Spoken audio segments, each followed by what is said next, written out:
numbers that I have with me, as overall average score is around 60. And but the gap between BD and execution is narrowed down with the BD having an average score of 58.50 and execution having a average score of 60.50. Although the toppers are coming from execution team only today.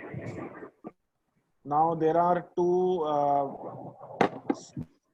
numbers which are worth mentioning in the BD team. One is Jaya. Very good. She has shown tremendous improvement and scored 77.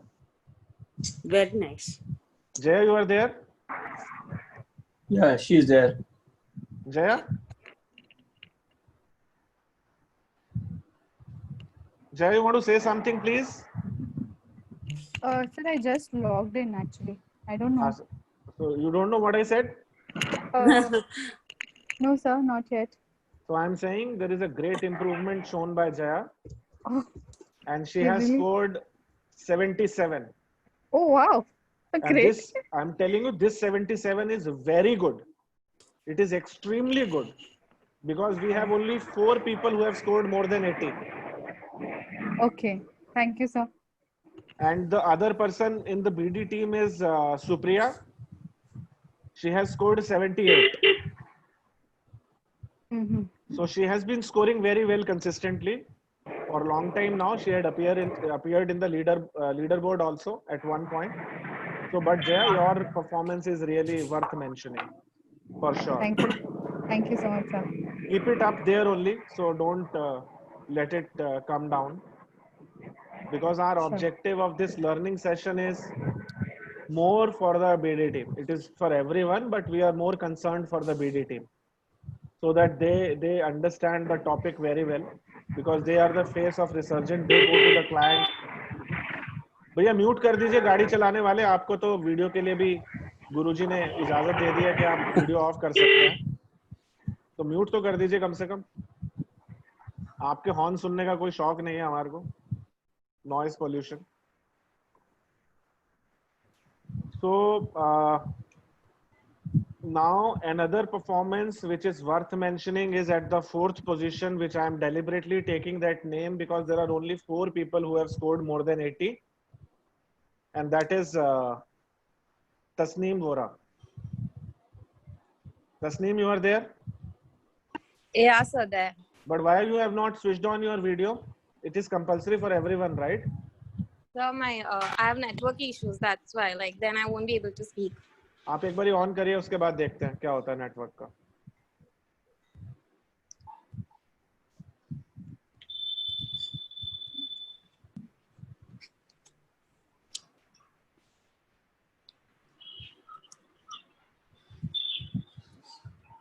Hello, sir.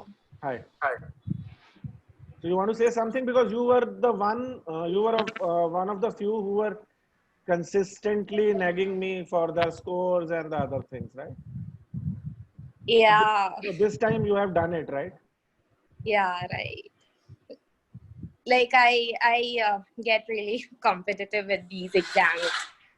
So I like, knowing the scores and where I am lacking.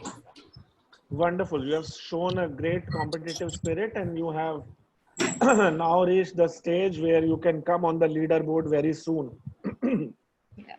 Thank you. I am also tired of seeing the same names coming on the leaderboard. Right. It's the same story today as well.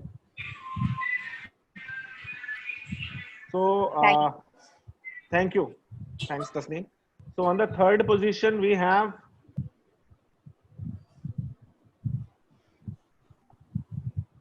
Rekha Kedia. Rekha ma'am, congratulations, but it's not a surprise. But it's a surprise that you are on the 3rd position. So competition was really fierce. On the score of 83. So on the 2nd position, someone with 84. आप ही का शिष्य है madam. उत्कर्ष होगा. Yes. So, Guru Shishya ki jodi is doing very good. So I am very proud of Utkarsh also. And can अच्छा इसमें anybody? एक question, एक number के भी क्वेश्चन थे क्या? मुझे ध्यान नहीं, मुझे लगा सारे 2 नंबर क्वेश्चन थे। नहीं, एक नंबर के भी थे. There were अच्छा, some 1 number questions also. तो और टॉप पोजीशन पे बताइए कौन है? सुदर्शन ओके. और इधर अपने बॉम्बे एग्जीक्यूशन टीम से नाम बताइए. मनीष जोशी, आशीष, मनीष और आशीष में से कोई एक। हाँ, मनीष और आशीष यूजुअल सस्पेक्ट्स ही है. But yes, it is Manish Joshi. Manish, congrats for the hat trick. Thank And you. he has scored staggering 88. वाह, So I am surprised nobody is even giving competition to him for the Yeah. top slot for quite some time now. So what is the secret behind this, Manish? Specially इस exam के लिए तो काफी मेहनत की क्योंकि challenge मिला था last time. Oh, wonderful, yaar. I really love the statement that you have taken the challenge and traveled an extra mile because senior people. Yes. Because जितनी senior आरबीआई गाइडलाइन थी, जितने नोट्स थे internet पे available, सारे पढ़े. Fantastic. Sunil ji को भी अच्छा लग रहा होगा ये सुन के. Definitely, sir. है ना कि कितना seriously everybody is taking it seriously and they Means, are sir, doing that well. actually that brings to a point कि yes, any effort that whatever effort that we put in bringing something to the table is being appreciated and being considered as seriously. Yes. नहीं sir, exam लेने से बहुत clarity भी हो गई, काफी कुछ हमने खुद से भी पढ़ा निकाल के, तो बहुत समझ में आया और भी समझ में आ गया, पूरा याद भी हो गया पहले. Very good. I'm telling you, मतलब ये बाकी लोगों के लिए भी एक मैसेज ही है. सिर्फ मैं ही मैसेज नहीं दे रहा, सभी लोग मैसेज दे रहे हैं, सब सीनियर लोग मैसेज दे रहे हैं. जो लोग इसको सीरियसली ले रहे हैं, मुझे नहीं लगता उनको उतनी ज्यादा जरूरत होगी जितनी बाकी लोगों को है जो कैरियर शुरू कर रहे हैं या करियर पाथ के मिडल में है, उनको ज्यादा जरूरत है. तो ठीक है, अभी ज्यादा बोर नहीं करता हूँ, ज्ञान दे के मैं आपको. और सुनील जी, आप स्टार्ट करें आज का session. Thank you. Thank you, sir.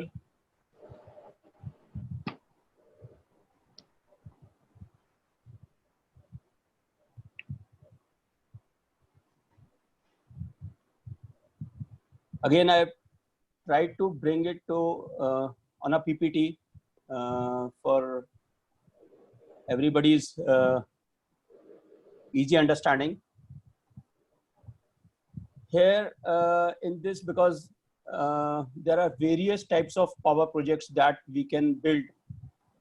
I will be restricting myself and it will be very, very lengthy session if we go attend each and every type of power project. I will be restricting my this topic this time to coal-based power projects or thermal power projects, as well as the financing of a general power project, which is having a long-term gestation period. So my discussion will be to provide awareness of the best practices, because cost is a major factor in any power project. It's a huge cost. What are the instruments that we are normally raising for these power projects? What are the risks associated? And I'll try to be interactive. I think, am I audible first of all? Yes, sir. Yes, sir. And my screen is visible to everybody. Eh? Yes. Okay. If you have any doubt or any question relating to any slide, I think I will be able to, I will try to make it, answer it then and there itself. Now in power sector, there are basically three major activities: power generation, which are normally done by GenCos, generation companies, which we will be discussing; the power transmission, which are TransCos, transmission companies; and the third activity is power distribution. Now, power generation is normally considered as, for example, if you recall about 10 years, 12, 15 years back, there were SEBs, state electricity boards were there, which were trifurcated into three distinct entities: GenCos, TransCos, and DISCOMs. Basically, GenCos are generating, they are restricting their activities to generating, and then there are transmission, because power projects are normally located at distant places, or particularly mine mouth, near mine and water, where the land, water, and mines are coal is available or fuel is available. From there, the power has to be transmitted to various states and distant places. So we have central transmission utilities as well as state transmission utilities, which are called transcos. Here, the major challenge is land acquisition. I will not be discussing much in my further slides, but I'm just trying to highlight the bigger challenge here is land acquisition and right of way, basically.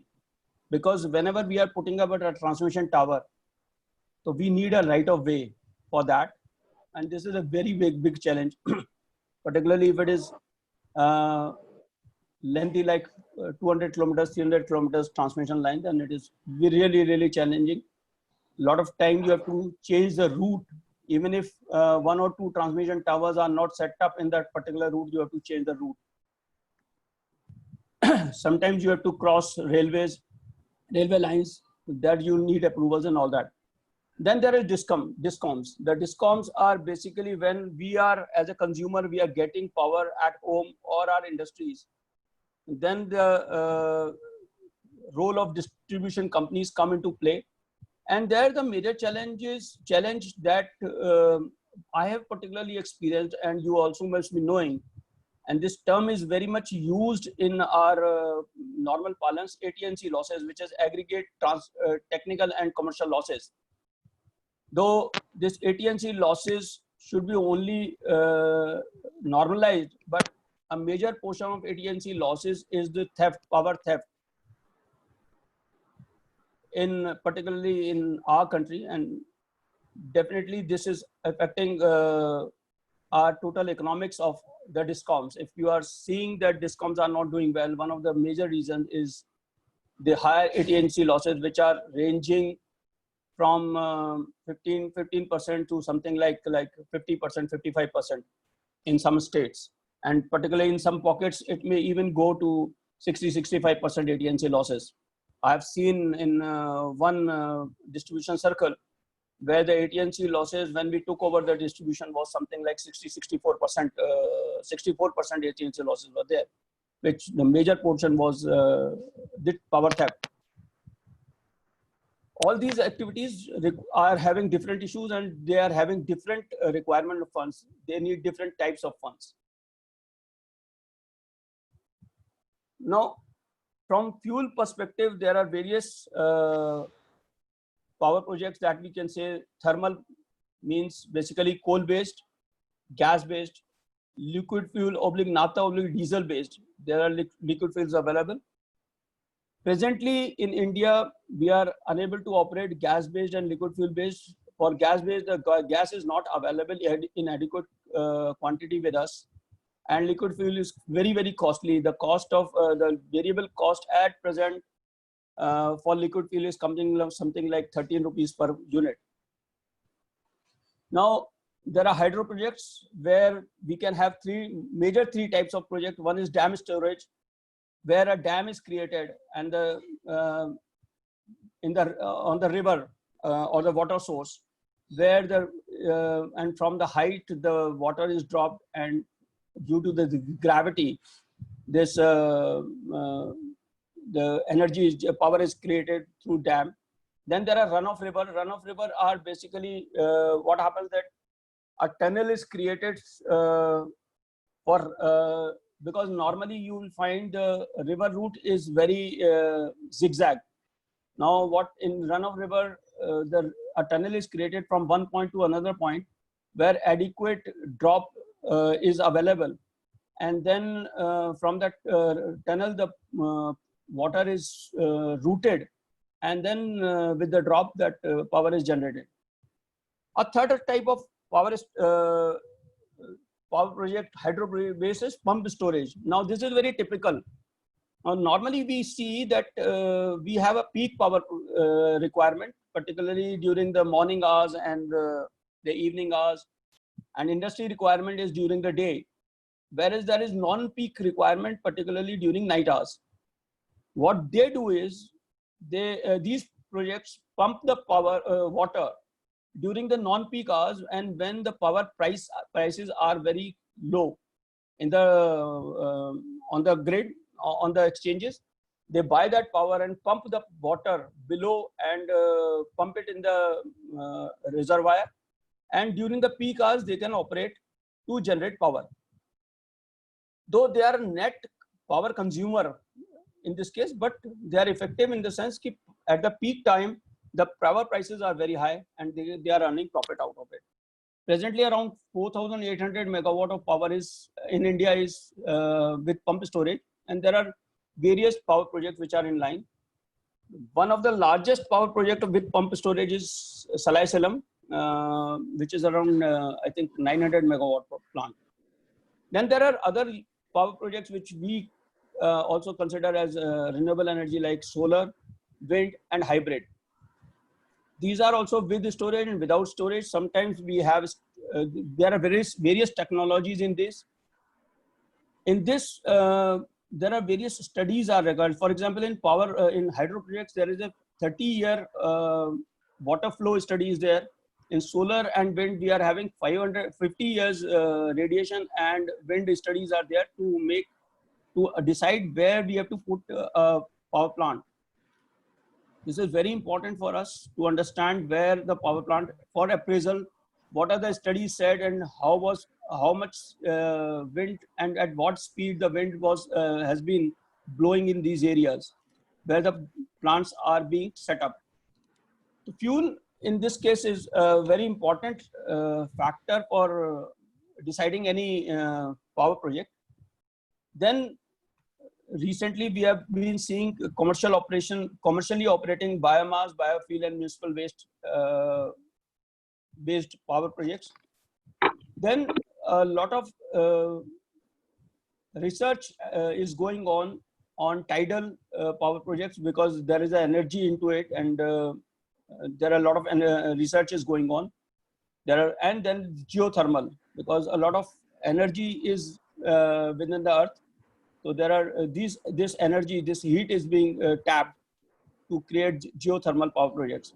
There are various other researches are also going on in this line, but I have just brought in some of the major power projects which are either commercially operated or under major research, where we can see very soon some commercially operated power projects. Now, from location perspective, again, when we are appraising a power project, we have to see from location perspective as well. There are mine mouth power projects or other power projects. Like, for example, if we go by economics, it is very important that a coal-based power project is located near the mine, because transportation of coal is very costly as compared to transmission of power. So to make a cost-effective power, it is important that power projects are set up near mine. And if you really see in India, we have a lot of power projects where the coal is available. Then we also see that the power projects are in the respective states, like Punjab. Punjab is not having coal, but a lot of coal-based power projects are in Punjab. They were in Delhi as well, up to, I think, 4 years back, Badarpur thermal power plant was there, where the coal was sourced from either Bihar or from Chhattisgarh. These were very costly. Request everyone to mute themselves out. Background sounds are there.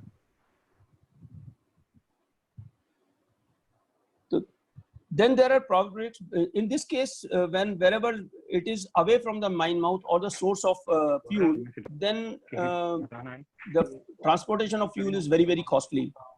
So sometimes it becomes power, cost ineffective. But again, there are a lot of because power is a common area where state has also its say in developing power stations. So a lot of power projects are being set up on political grounds. They are not seeing the economics of that. Similarly, one of the very typical concept of barge mounted power projects. Now, Sunil भैया एक बार, sorry to interrupt, ये लोकेश को बोलिए ना, वो अपना mic बंद नहीं किया अभी तक.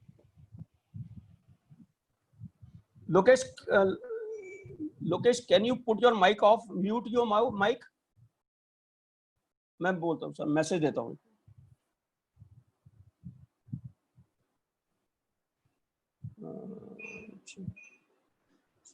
भैया आपको ही मैसेज देना पड़ेगा, otherwise I have to discontinue with my sharing. कर दिया सर, म्यूट हो गया अभी. Okay, sorry.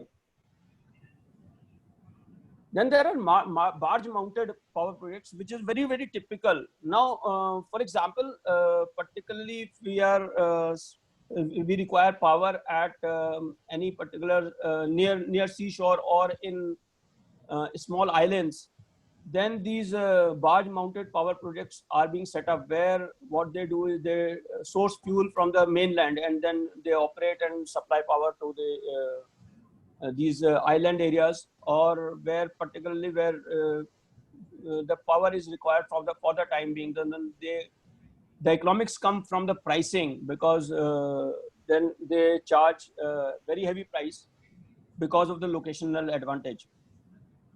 Then about 15 years, 16 years back, we also had a new concept in India, which was distributed generation. As I told you, we are providing two types of transmission. One is the transmission of power from power plant to the state or to the area, to the substation. So power transmission is normally 132 kV and above is the power transmission. Whereas below that, it comes into distribution area.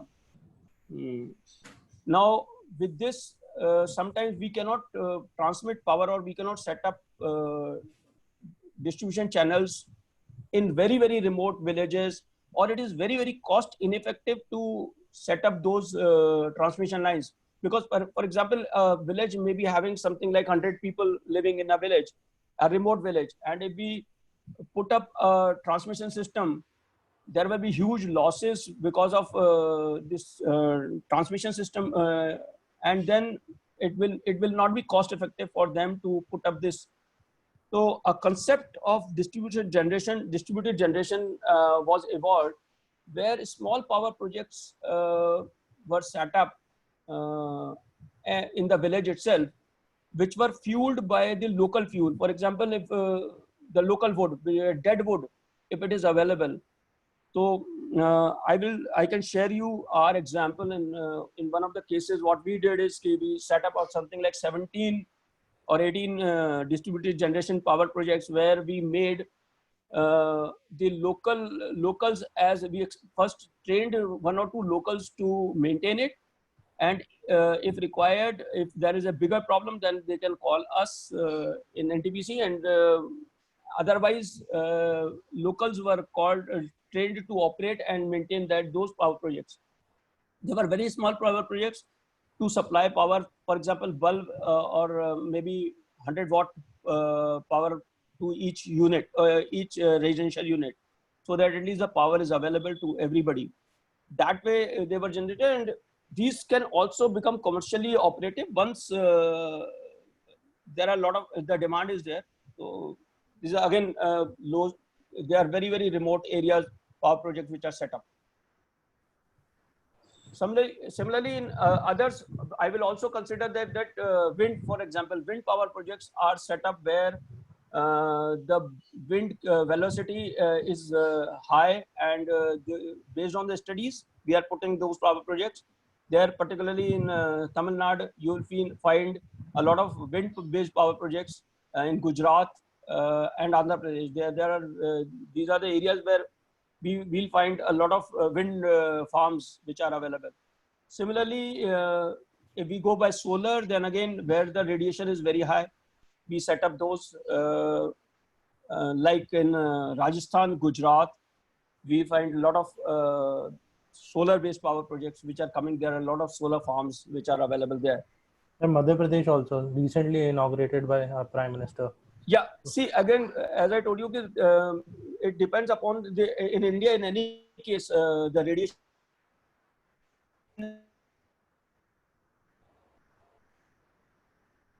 In this case, solar project, that is a very good advantage. Even roof-mounted power projects are set up. Now, some important terms what we require for appraisal, I like to share because these are the terms which. Sir, one question. Yes, sir. Yes, please, Yashim. Tell me. Sir, these barge-mounted power plants. So, what are the capacity and what is the typical cost of a barge-mounted plant? See, barge-mounted, I have not seen the cost. I will tell you. Capacity maybe 50 megawatt, 50 megawatt or 10 to 50 megawatt plants are there. They are normally supplying to places, as I told you. For example, in Andaman Nicobar. Okay. So there are various islands where habitation is there, but there is no power. When power cannot be transmission cannot be established. Transmission cannot be established. Now these barge-mounted power projects are very handy for government as well, where they source diesel. Normally they are diesel-based. So they source diesel from the mainland, and then they are operating at that particular location. Sometimes they are very handy in. I can tell you, like, if some area is cut off due to these floods, and they are very near to, because they can even travel through the rivers. These mounted plants can travel through because they are on these small ships or small vessels. They can travel through large rivers as well. So they can supply to these cut-off areas as well. So they become very, very handy. But cost, I am not aware. I have not checked, but I have learned that in India also they are operating. Okay, sir. भैया ये biomass जो आपने biomass के लिए जो बोला वो waste to energy दोनों सेम है क्या? नहीं, वेस्ट टू एनर्जी भैया, जैसे आपको मैं बताऊं कि आपका जो होम वेस्ट है, that is coming as a whereas biomass includes not only waste, that includes everything. For example, if we are having dried leaves or dried wood or even dung, cow dung. तो नहीं, मगर जब मैं waste to energy बोल रहा हूँ तो municipal waste हो रहा है ना, वो तो म्युनिसिपल वेस्ट में तो सब कुछ ही आ जाएगा, इंडस्ट्रियल और homemade waste and all sort of thing. हाँ, एग्जैक्टली. तो मतलब दोनों में कोई डिफरेंस है क्या? नहीं, जैसे मैंने आपको कहा, बायोमास में मैं आपके डिफरेंट तरीके के हो सकते हैं. एक ये है कि मैं म्युनिसिपल वेस्ट है जो कि मिक्स्ड वेस्ट निकलता है, that I am burning. Okay, उसको सेग्रीगेट कर लेते हैं. सेग्रीगेट करके उसको जो मतलब which is good for environment, वही उसी को जला रहे हैं rather than. नहीं, उसमें तो मैं समझ गया. मेरा क्वेश्चन खाली प्रिसाइज ये है कि आज कोई वेस्ट टू एनर्जी प्लांट बैठाता है जी, तो मैं क्या बोल सकता हूँ कि वो बायोमास प्लांट बैठा रहा है?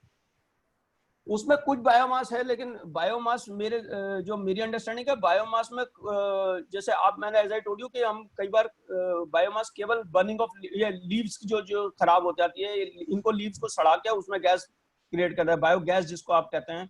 या आपका जो ये सीवाज होता है, सीवाज से हम गैस बना के उसको उसमें करते हैं. There are small plants. Molasses भी तो होते हैं ना वैसे. मोलासिस, एग्जैक्टली, मोलासिस से भी बायोमास निकलता है. तो आप एक मतलब there can be a combination. Waste में क्या होता है सर, वेस्ट में बहुत सारी और चीजें भी होती हैं. मतलब मेरे को जो समझ में आया कि बायोमास में एक पर्टिकुलर प्रोडक्ट को जला के अपने करते हैं और वो आपका ऑर्गेनिक प्रोडक्ट होता है जी, और वेस्ट में आपका सब कुछ आ जाता है. तो waste is a broader term और biomass is a narrow term. Exactly, narrow term in the sense कि आप उसमें मिक्स करके, वेस्ट में आप मिक्स करके नहीं ले रहे हैं और बायोमास में क्या है कि सेग्रीगेटेड है. मैं कह सकता हूँ कि केवल डेड वुड का ही से बायोमास का मैं काम कर रहा हूँ, तो वो ऑपरेट कर रहा हूँ एक प्लांट, पर्टिकुलर स्पेसिफिक फ्यूल है. 2 एकेडमिक क्वेश्चन और है मेरे जी. एक आइटम बचपन से मेरा ये क्वेश्चन दिमाग में, इसका आंसर मेरे को नहीं मिला है कि आज जैसे अपने ट्रेन में जाते रहते हैं, बहुत सारे अपने पिलर्स देखते हैं, ट्रांसमिशन लाइंस देखते हैं, वो सब देखते हैं जहाँ पर पिलर्स, खेतों के बीच में पिलर्स गड़े हुए रहते हैं और ट्रांसमिशन हो रहा है ऊपर से। जी भैया। वो ट्रांसमिशन जो लाइंस, वो जो खंबे गड़े हुए होते हैं ट्रांसमिशन जो बड़े बड़े, तो वो क्या लैंड एक्वायर कर लेते हैं क्या उनका? उसमें क्या होता है भैया कि आपको दो चीजें चाहिए। एक तो आपको, आप देखे होंगे कि 4 पिलर आपको खड़े करने पड़ते हैं। हाँ ठीक है, नॉर्मली 4 पिलर के ऊपर वो ट्रांसमिशन सिस्टम होता है। जैसे वैसे अब सिस्टम अभी रिसेंटली सिंगल पिलर पे भी ट्रांसमिशन सिस्टम आने लगे हैं, but they are very very costly as of now. उसमें क्या है कि 4 पिलर के लिए आपको लैंड लेना पड़ता है। तो 4 पिलर के बीच में जितना लैंड होता है, नॉर्मली जो फार्मर होता है कि वो कहता है कि 4 पिलर के बीच में मैं प्रोड्यूस नहीं कर पाऊंगा, तो उतना लैंड आपको एक्वायर करना है, नंबर 1। नंबर 2, जो दूसरा पार्ट है भैया वो है राइट ऑफ वे, क्योंकि तार ऊपर से जा रहा है। तो अब पहली बात तो जब आप when you actually put that wire, the transmission wire across the land, तो पहले आपको उसको जमीन पर डालना पड़ता है और जमीन के बाद आपको स्ट्रिंग करना पड़ता है। ठीक है ना। तो स्ट्रिंग वो ऊपर के ऊपर नहीं होता है, पहले वो जमीन पर डाला जाता है, जमीन पर डालने के बाद उसको खींचा जाता है पुलिस के through, and then it is strung on that transmission tower. दूसरी बात, over a period of time maintenance भी उसकी कभी जरूरत पड़ती है, कई बार टूट जाएगा, कुछ होगा, तो उसके लिए मेंटेनेंस, तो राइट ऑफ वे आपको लेना पड़ता है उस केस में। नहीं तो उस केस में वो ओनरशिप ट्रांसफर हो जाती है क्या गवर्नमेंट को उस लैंड की?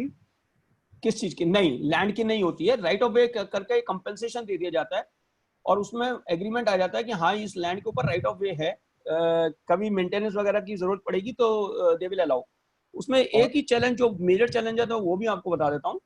क्या होता है कि जब आपका हार्वेस्ट होता है तब उसके लिए वेट करना पड़ता है। अब आज मैं ट्रांसमिशन टावर आज मैं प्लान कर रहा हूँ, कोई ट्रांसमिशन लाइन, तो मैंने सब कुछ भी कर लिया, उसके बाद भी गवर्नमेंट ये कहेगी कि आप कंपेंसेट नहीं करिए इस क्रॉप का, आप क्रॉप को हार्वेस्ट होने दीजिए, उसके बाद फिर आप ट्रांसमिशन टावर लगा दीजिए, कि मतलब ये लाइन स्ट्रिंग कर दीजिएगा।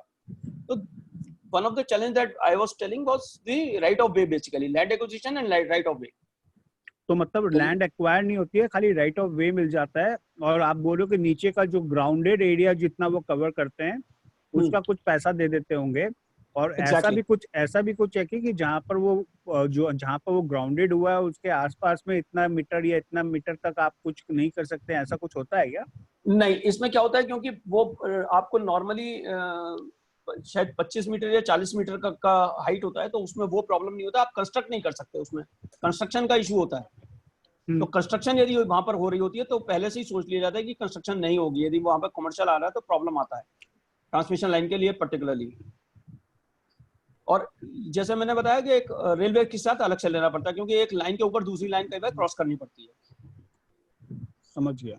दूसरा क्वेश्चन मेरा ये है कि ये तो मेरा ठीक है, दूसरा क्वेश्चन ये है कि अपना जैसे सोलर वाला जो है ग्राउंडेड होता है और एक रूफटॉप होता है जी। रूफटॉप में हमसे क्या होता है कि हम अगर दूसरे के बिल्डिंग में जाके उसके छत्ते में हम रूफटॉप में सोलर अपना प्लांट लगाते हैं और उससे जो पावर जनरेट होता है उसका पर यूनिट के हिसाब से अपने को पैसा मिलता है। जी भैया।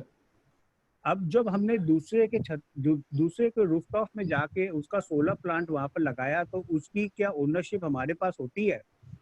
नहीं, आपके पास लैंड की या बिल्डिंग की नहीं है। आप अगेन राइट ऑफ वे है, आपने वो ले लिया, उससे रूफटॉप के राइट्स ले लिए कि भाई मेरे को आगे मेंटेन करना है, उसकी आप कंपेंसेशन देते हैं। तो बिल्डिंग का राइट नहीं है आपके पास। नहीं, बिल्डिंग का तो रहेगा भी नहीं, मगर मैं जो वहाँ पर प्लांट एंड मशीनरी जो सोलर पैनल लगाता हूँ उसकी ओनरशिप मेरे पास रहती है। मैं अपने बुक्स में फिक्स एसेट पे दिखाता हूँ। बिल्कुल दिखाते हैं सर, बिल्कुल दिखाते हैं। उसका वजह यही है कि there is an agreement of right, again right to access and right of way, यदि हम थर्ड पार्टी में करते हैं। यदि अपनी में कर रहे हैं तो कोई प्रॉब्लम ही नहीं है दैट वे। तो मतलब हम उसमें फिक्स एसेट में उसको दिखाएंगे, although we don't have the physical position of that asset. Yes, physical position है भैया। आप मतलब जब भी चाहते हैं, क्योंकि यदि आपको राइट ऑफ वे है तो आपको मेंटेनेंस करना है। आपको जैसे मैंने आपको बताया, कई बार आपको क्लीनिंग करनी पड़ती है, वाटरिंग करनी पड़ती है पैनल्स को। जो सोलर पैनल्स हैं उसमें डस्ट आ जाती है ऊपर, तो you have to many times clean them. तो आपको हर महीने में, 2 महीने में, या एक बार यदि सैंडस्टॉर्म आया तो उसके बाद आपको क्लीनिंग करनी पड़ती है टू इंक्रीज द PLF। तो इसके लिए आपको राइट ऑफ वे मिला होता है, तो आपके पास एक्सेस है हर उस चीज की, ऐसा नहीं है कि उसकी एक्सेस नहीं है, तो you have possession of that.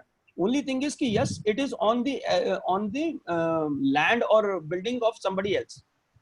एक चीज और बताओ, लास्ट क्वेश्चन है मेरा, कि whether energy can be stored.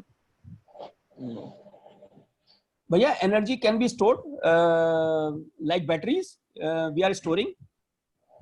नहीं, जैसे आज जैसे अपने को as an household 24 hours अपने को जो इलेक्ट्रिसिटी मिल रही है, तो 24 आवर्स जनरेशन भी होता है क्या?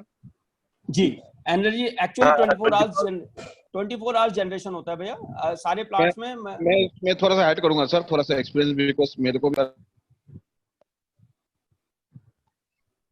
नीरज जी आपने अनम्यूट करिए पहले। जनरेशन रहती है, स्टोरेज होते हैं, फिर सप्लाई होते हैं। ओके, वहां जाके पता चला कि there is no storage concept in thermal power station. Okay, they produce as per the requirement only, कि जितने कंजम्पशन होगा उसके हिसाब से वो प्रोड्यूस करते हैं। एंड जनरेशन पावर स्टेशन में कोई स्टोरेज का स्कीम नहीं देता है।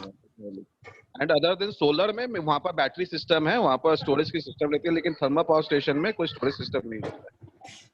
इसका दूसरा तरीका, दूसरा रास्ता मैं आपको, जैसे आपके साथ मैंने डिस्कस किया था पहले Dinesh ji, if you recall, मैंने आपको बताया था कि देयर आर पंप स्टोरेज और स्टोरेज बेस्ड हाइड्रो स्टेशंस। अब ये बेसिकली क्या होता है कि पानी इसमें स्टोर हो जाता है, जो जब पानी उसमें छोड़ा जाता है तभी उसमें जनरेशन होती है, तो any time you can generate that power. As far as coal based power plants is concern, और जो अपने बेस स्टेशन है, एक्चुअली सुदर्शन भैया, देयर आर 2 टाइप्स ऑफ। किसी के पीछे से आवाज आ रही है, I would request if mute करना प्लीज। बहुत टेस्टी केक है। ये मोहन कौन है? RLLT मोहन।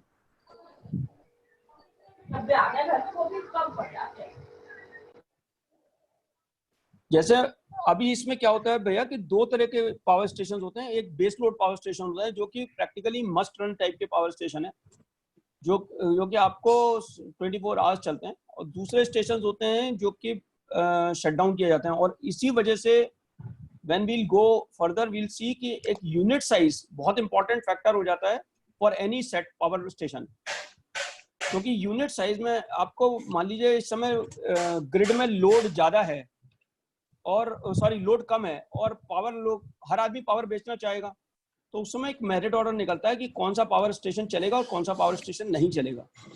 तो if you are having a 800 megawatt power plant, then to operate at 200 megawatt will be very very cost ineffective.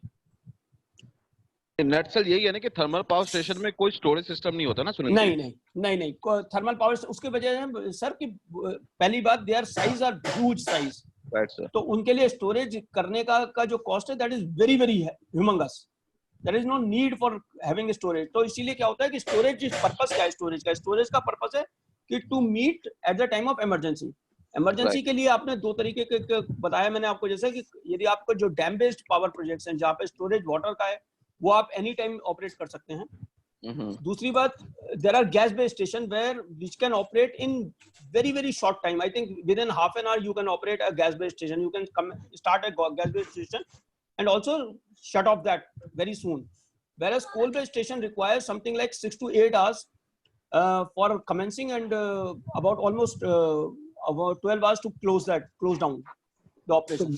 तो गवर्नमेंट के हिसाब से सबसे प्रायोरिटी में कौन सा होता है? थर्मल होता है, सोलर होता है, विंड होता है, वेस्ट टू एनर्जी होता है? प्रायोरिटी वाइज अगर जनरेशन की बात करें तो sir priority is economics or priority is environment, depends upon that. Now if going by economics, अभी आपने देखा होगा पीछे सोलर बेस्ड पावर प्लांट्स के लिए बहुत ज्यादा गवर्नमेंट पुश कर रही है, लेकिन मैं आपके साथ एक चीज और शेयर करना चाहूंगा with the entire my team here, कि solar is not purely non pollutant. Solar का जो पैनल बनता है, जो क्रिस्टलाइन से बनता है, that required humongous amount of water, जो कि खराब हो जाता है, वेस्ट हो जाता है, कंटामिनेटेड हो जाता है। ठीक है, तो solar is not anti pollutant और नॉन पोल्यूटेंट, उसके बैकग्राउंड में। दूसरी बात, जब आप इसको डिस्पोज ऑफ करते हैं सोलर पैनल्स को, again they create there is an environmental hazard to it. तो it is not without pollution. Only thing is कि आप कंपैरिजन करते हैं नॉर्मली कि किस चीज से कितना हो रहा है, कितना नुकसान हो रहा है, या क्या चीज आपके पास ज्यादा है जिसको आप इम्पैक्ट करने दे सकते हैं फॉर द टाइम भी। अब यदि हम हाइड्रो की ले लें तो हाइड्रो प्लांट्स में दोनों टाइप ऑफ प्लांट की यदि हम बात कर रहे हैं भैया, कि हाइड्रो प्लांट में यदि डैम बनाते हैं तो huge amount of land is submerged which includes a lot of habitation as well. तो आपको पता चलता है हजारों गांव डूब गए, उनको गांव को लोगों को शिफ्ट करना पड़ा, हजारों एकड़ जमीन खेतों की थी वो खराब हो गई। it's a cost to it, cost to the economy. In run of the river projects you will find कि जो flora and fauna of that river एक particular path से आ रही थी, उसके आसपास एक development हुआ, flora था, fauna था, उसका development हुआ which is now tarnished because of shifting of the travel of that water. So there is a cost to it. Now that's why I'm saying it has to be decided whether on what basis are there. For example, thermal power plants are generating at very low cost, but there are environmental hazards to it. There is generation of ash is there, generation of gases are there, emission of gases is there into the environment. Should I go ahead? Yes, sir. Okay. Now coming to what are the terms that we are using for appraisal is the capacity, which is normally used as megawatt. Megawatt is basically million watt. Then for that megawatt again we see the unit capacity as well as plant capacity. Why unit capacity? As I told you, if I am having a unit, a large unit, as you might have come across of plants, mega power policy or mega power plants like Reliance, Tata Power, etc. They have set up mega power plants which are having 800 to 1000 megawatt units into it. Now these units, if we have to close down, they take a lot of time. They become cost ineffective if they are operated at low generation levels. So, and plant capacity again, when we are having a, for example, mega power plants are as I told you, is something like around 4000 megawatt plants are called mega power plants. They are having, they are giving different benefits by the government. Then there is another term called availability factor, means what is the availability of that. Sunil ji, एक खाली question है कि there is the different terms like thermal power station, super thermal power station, mega thermal power station. तो इसका बाइफिकेशन क्या है basically, माने किस बेसिस पे इसको कैटेगराइज किया जाता है कि it will be considered as a super thermal power station, it's considered as a mega thermal power station?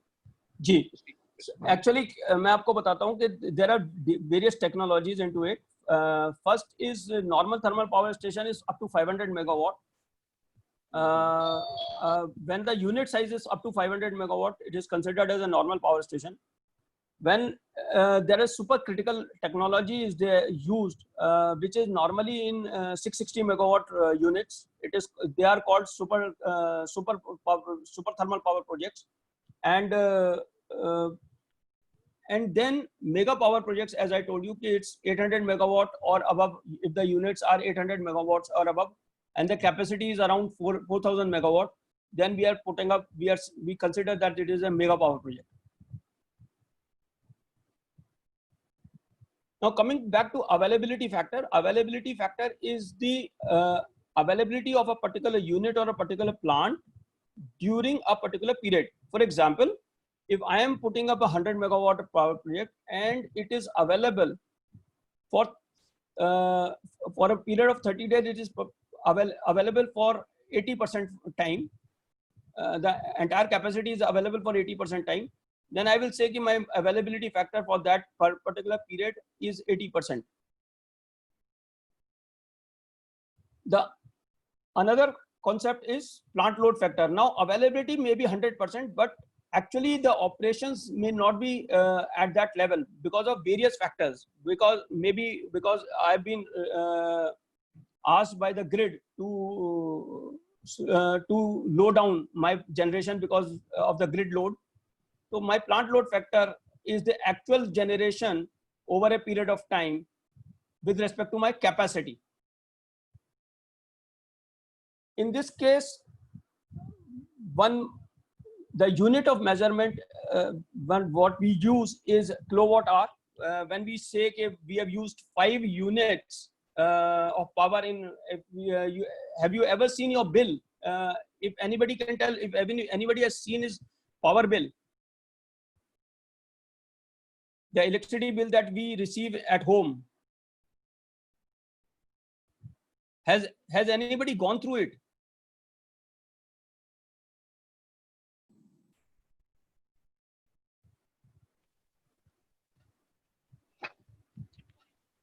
Can anybody tell me, have anybody gone through his power? Sunil ji देखे हैं, लेकिन उतना क्रिटिकल नहीं, लेकिन हाँ देखते तो हैं। देखिए सर, आप उसमें बिल्कुल देखा है सर। उसमें आपने देखा होगा कि एक आता है कि यूनिट कंज्यूम। हाँ जी, आता है। राइट। आपका मीटर रीडिंग, एक previous meter reading, current meter reading, and then unit consume. 2 महीने unit, exactly. So that unit consumed is basically how much kilowatt hour. Kilowatt is the unit, and the hour per hour, hourly basis. Based on that, the unit is calculated. 1000 watt, if you are consuming for 1 hour, for example, if you are having a 1000 watt bulb, and if you use it for 1 hour, then you actually consume 1 unit. I am removing the inefficiencies of the or the loss of that particular electricity system that we are having. I'm just giving you a very good example. If I am having a geyser rated 2.5 kilowatt, and if I use for 1 hour, then I'm using 2.5 units in 1 hour for that geyser. So our unit of measurement is for consumption for any appraisal purposes a kilowatt hour. Then for bidding purposes, or whenever we are appraising a plant, we are seeing the levelized tariff. Levelized tariff is basically because the power plant operates almost 25 years. It operates from 25 years to 40 years. Now, over these 25 years, what will be the tariff that will be charged by the generator over these 25 years? And it has to be levelized. It is discounted to bring in a levelized tariff. That is, the discounted tariff over a period of time is considered as levelized tariff. Discount rate is normally fixed. Sir, it's Rohan this side. तो ये regularized होता है क्या tariff? ये तो regularized ही होता है by Government of India. Pardon me? तो जो tariff है वो regularized ही होता है ना? Regularized, yes. Actually, आपका जो tariff, जो distribution system है, मैं आपको बता देता हूँ कि there are two ways of tariff. When you are as a consumer, it is regularized. It is regulated. It is regulated. There are state electricity regulatory commissions in all states of the country who regulate tariff of the distribution companies. They describe what are the charges that any distribution company will charge from the consumer and for different types of consumers. Then when it comes to regulation, then also there may be a possibility that a particular state government may say that for example, farmers may be given free power or power at 50 paisa per unit. Now, either the government will compensate that differential cost, or it will be brought in by by charging higher tariff from other consumers. So it's a regulated tariff. But when it comes to generating companies or transmission companies, there are two ways of bidding the tariff. One is market based. When it is bid based, when I am asking, for example, I am a distribution company, I am asking 100 megawatt of power for the month of June 2020 for the complete month, 100 megawatt of power. So I can ask bids from various generators, and based on the bids, I can decide. So that is one bid base. Then there is a market available. There are exchanges, power exchanges available in the country, where all the generators who are having power, they can bid for, they can tell what is the price at which they are ready to sell and at what time. That I will discuss. It's a very, very technical area which I will be covering. It will be bit. I will be actually pleased to answer any questions because it is bit of technical sir things. उसका कोई example दे सकते हो जो power exchangers है, for example कौन से होते हैं, एक दो? Pixel है, there is Power Exchange of India Limited. अच्छा, जैसे for Delhi, for Gurgaon, for Haryana we want extra power, तो we can go to that. For in the month of June, as the consumption is very high in the month of June, we can buy the power from there also. Exactly. Actually, all these now all these state electricity board or discoms are actually buying power from power exchanges as well. But mind it, there is a possibility that power may be very, very costly. Sometimes the power prices go up, particularly on peak times it goes up to like 13 rupees, 14 rupees per unit. So it's very, very costly as well. So, but it is a transparent way because you are able to see who is buying power and who is supplying power and who is buying power. So it's like just stock exchange where you buy shares. It's very, very simple there. Only thing is it has to be operated in a very, very professional way, because if a power is bought by somebody that is allocated, and then a transmission, it has to be transmitted from one place to another place. For example, if a producer is based out of Chennai, okay, and he's selling power in the exchange, so he's selling X bus bar, matlab at that power plant he is selling. Now the transmission from Chennai to Punjab or Haryana has to be done. Okay, then we have there are agencies who regulate this transmission as well. So they will see how this power will be transmitted to Haryana, or they will try to route it in a different way so that the power reaches Haryana. Okay. Okay. Sir, apart from Power Grid, is there any other transmission agency? Yeah, there are a lot of even private transmission agencies are there. The Power Grid is the largest power, but there are, for example, KEC International is one of the, they are having a transmission entity. And Adanis are having transmission entities. A lot of state governments with Power Grid, they are having joint venture transmission entities. In addition to that, there are state governments, utilities also having their respective transmission utilities, because they are having, for example, if I am buying power from a power station, I am buying on my periphery. From that periphery to the distribution company substation, that transmission is done by the state transmission utility. So, for example, if you are based out of West Bengal, there is West Bengal Transmission Company.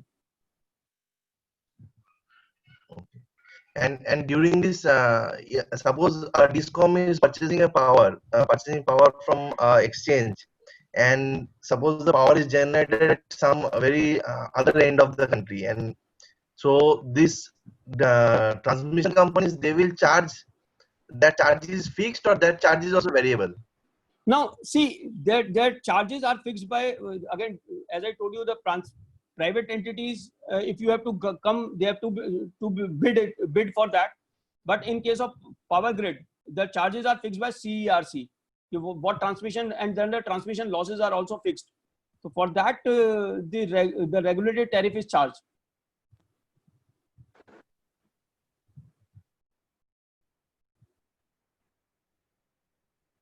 The transmission charges are normally, I think, 16.8 paisa or something per unit. Transmission charges are there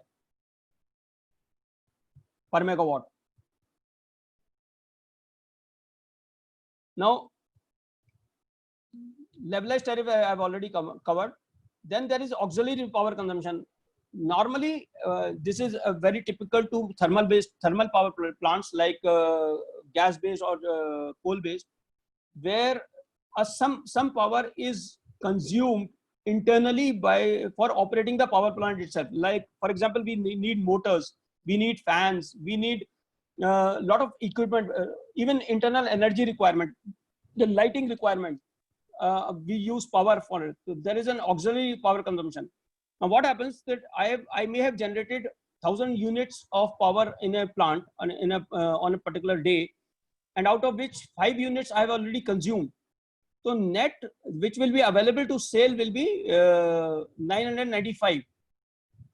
Auxiliary power consumption also plays a very, very critical role in appraisal of any project. If the auxiliary power consumption is very high, it means the energy available for sale will get reduced to that extent.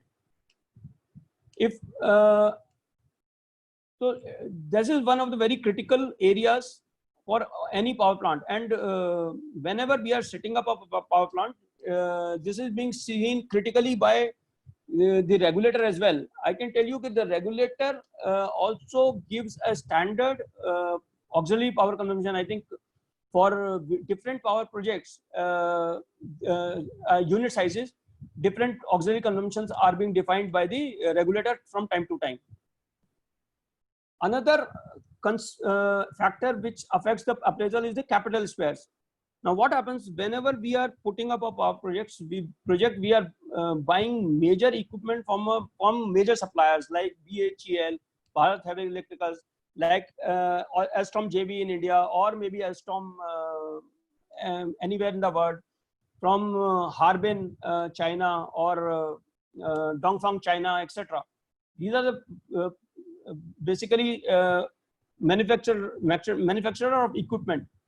Some of the major equipments are also required during the life cycle of a power project. So it is important whether my cost includes these some of the capital spares for the next 10-15 years, so that I am not dependent upon these requirements, and these are available with me while appraising a power project. Another concept of a power project is normally a power project requires an overhaul. In addition to annual maintenance, it requires an overhaul every 4 years. Now, this overhaul requires two things. One is huge expenditure. Second is a shutdown of almost 30 to 45 days. Now, during this period, whenever we are appraising, we have to see that overhauling period is considered and overhauling cost is considered while calculating the energy sent out or the energy that we will be selling. One more thing that comes into is scheduling. That will not be in the appraisal, but when we are putting up a merchant-based power project or a market-based power project, we have to put a schedule into the grid operator. We have to inform a day in advance for each 15-minute block what will be the power that I will be able to sell into the grid. So what is merchant based and market based? Merchant based is same. Market based and merchant based, I'm saying is same. In the sense that it is market when I am selling the power into the market, rather than when I'm selling to a particular, like if I am having a bilateral or bilateral agreement, it is fixed that I will be selling this to particular state. I can give you an example. If a power project by DVC, Damodar Valley Corporation, is set up, they are selling power to around 18 states in the country. They're having an agreement. So that power is, we know that around this much of power will be going to this particular state. But in case of merchant power or market-based power project, normally it is called merchant power project, when it is, you are actually bidding in the market, or you are coming up with the offers in the market to sell those powers. They are having short-term agreements up to 1 year, and they are selling the powers. So there is a risk you may not be able to sell the power on long-term basis because the PPAs are not there. In merchant-based, long-term PPAs are also there. What is PPA? Again, PPA is power purchase agreements. Power purchase. Okay.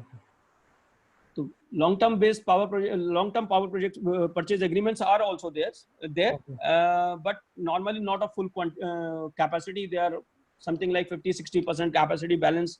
They are called, they are open to market, and they are actually taking advantage of the market prices. But then there is a risk attached to it, because they may not be able to sell power. For example, in the last 3 years, the power prices went down to something like 2 rupee 30 paisa, 2 rupee 40 paisa in the exchange. So at that time, these power projects were not viable.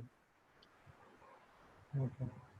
Then there is another one of the major important terms required for appraisal is the station heat rate. Now, station heat rate is again only used for thermal power projects, where we understand what amount of energy is required to generate 1 unit of power.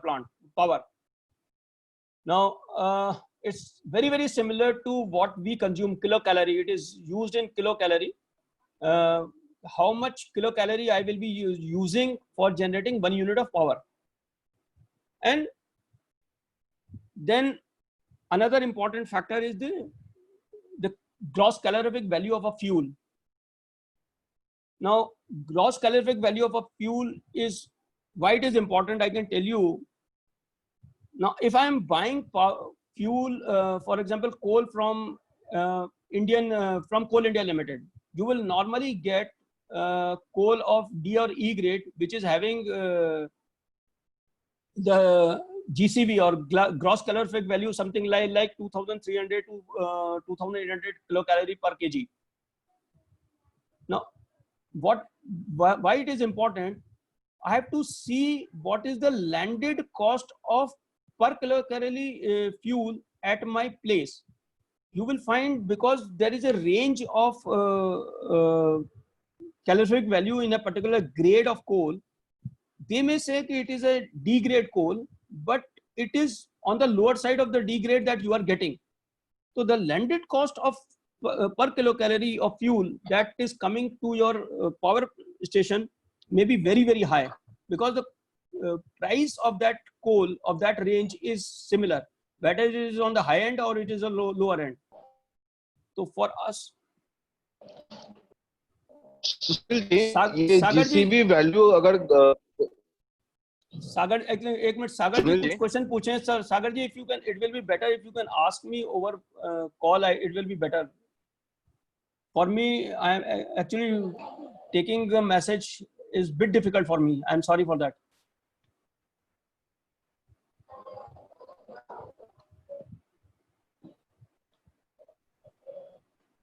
चलिए दिनेश जी आप बताइए, मैं I will attend those messages later on.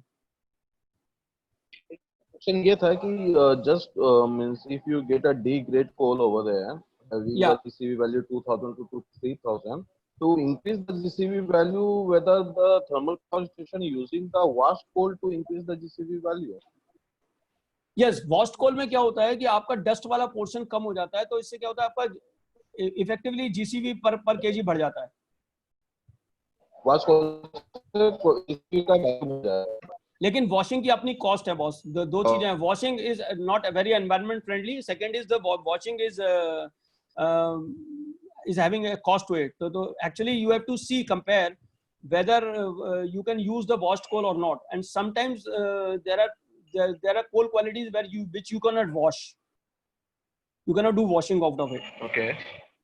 So we have also using the imported coal where the GCV is somewhere 6,000 or 6,500 GCV coal, or they are only depend on the domestic coal?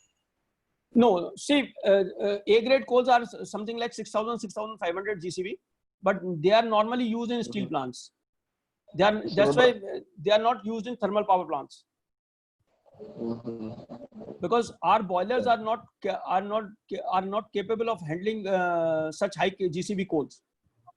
Our boilers are normally from B grade coals to, normally actually it is C, D, E, but B grade coals are also used in certain power plants.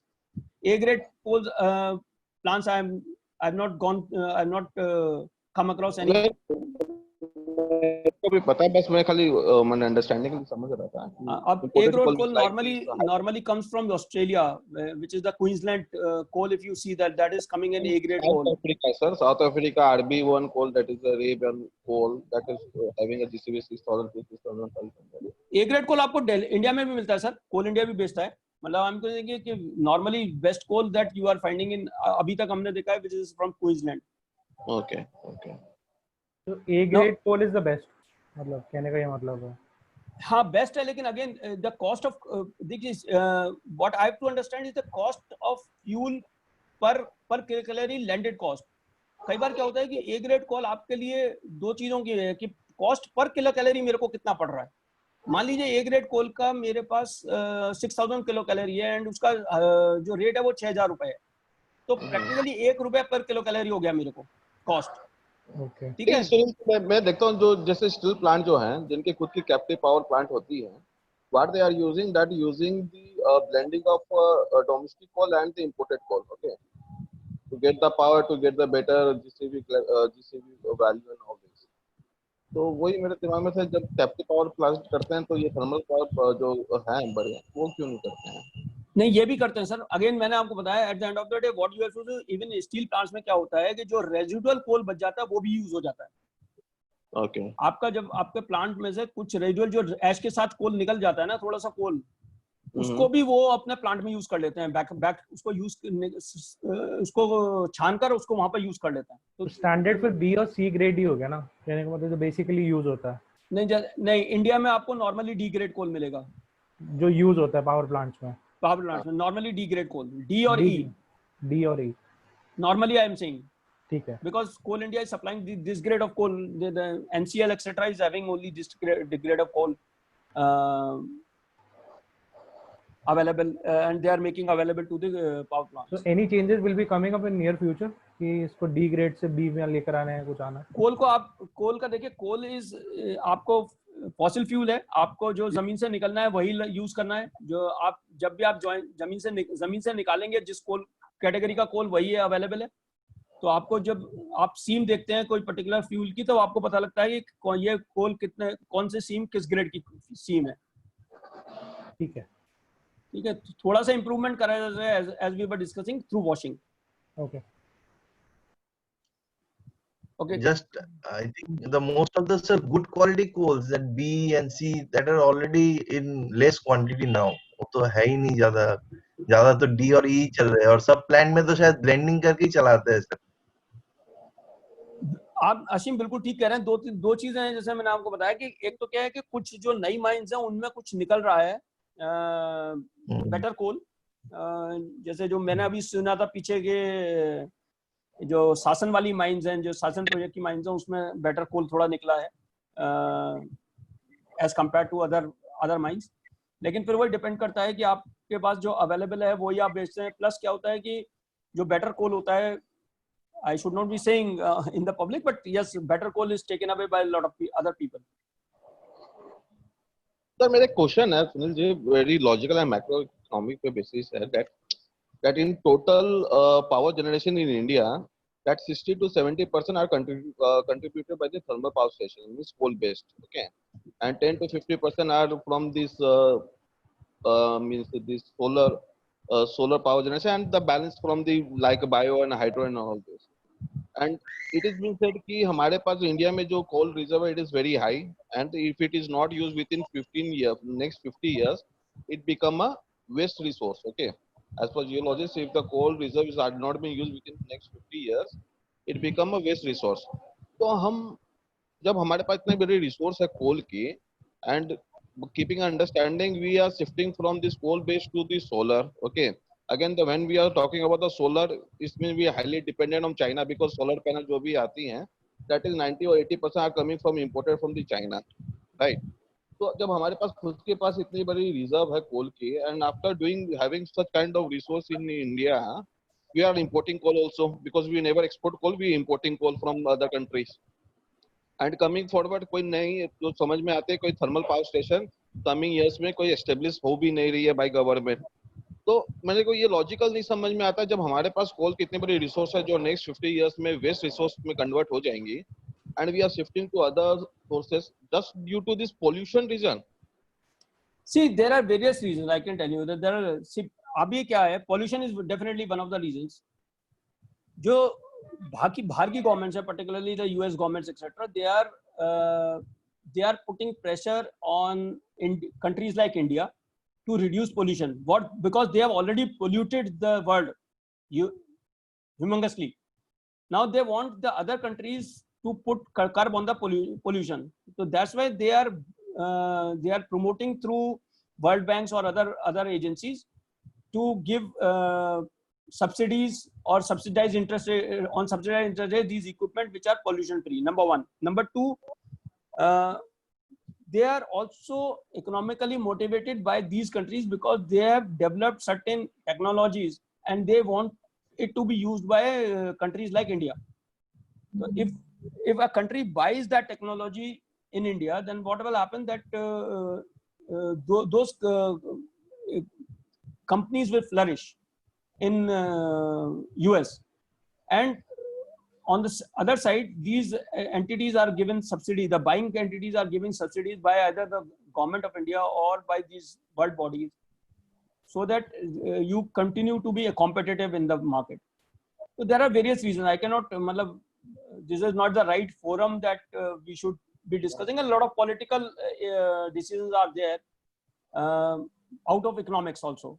As far as import of coal is concerned, the Coal India Limited, which is the prime entity for supplying coal, they are unable to meet the requirement of the coal of power projects into India. That's why we are importing, number one. Number two, there are certain projects which were set up in the country based on imported coal itself.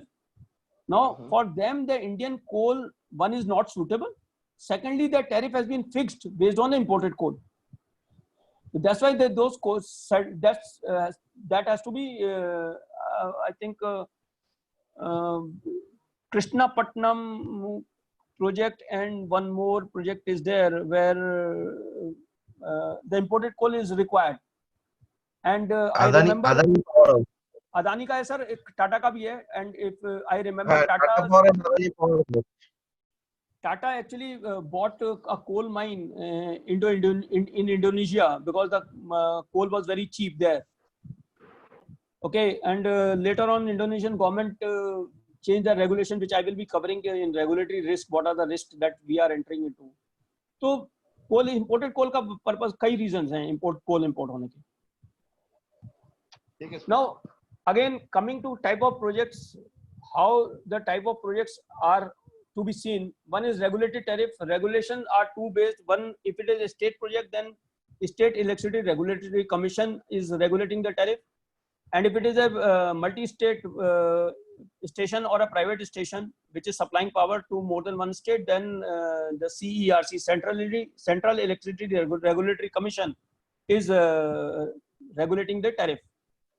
It is the regulated tariff-based station. Then there are bid-based station. Then what we do is like we are setting up now. Regulate this bilateral agreements are banned by the government more so. So they have to all the buyers, the DISCOMs, have to come up with the requirement based on bids, and the power project, who is setting up power project, has to bid for the supply of power. Based on the bids, the power buyers are deciding. So bid based are there. Then there is merchant. Merchant means when I am selling power into the market or the exchange. So there may be a possibility that if I am setting up a 1000 megawatt project, I may agree for or settle for 70% or 700 megawatt through bid or long-term PPA, and 30% on merchant power on the grid, so that wherever there is a possibility, I can earn more profit. Then there are captive power projects also. When captive is, again, as Dineshji was telling, the steel companies are having captive power projects. There are captive power projects where I can have, for example, if there are 5 companies which require power, so I can have a power project with these 51% equity from these 5 companies with 49% of my contribution, and I'm supplying at least 50% of my power to these 5 companies.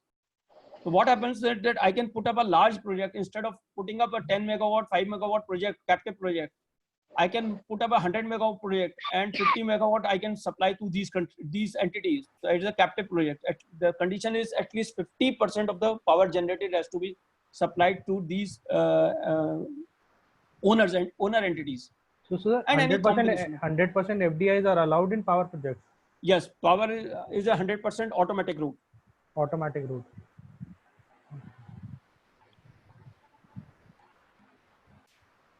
Now,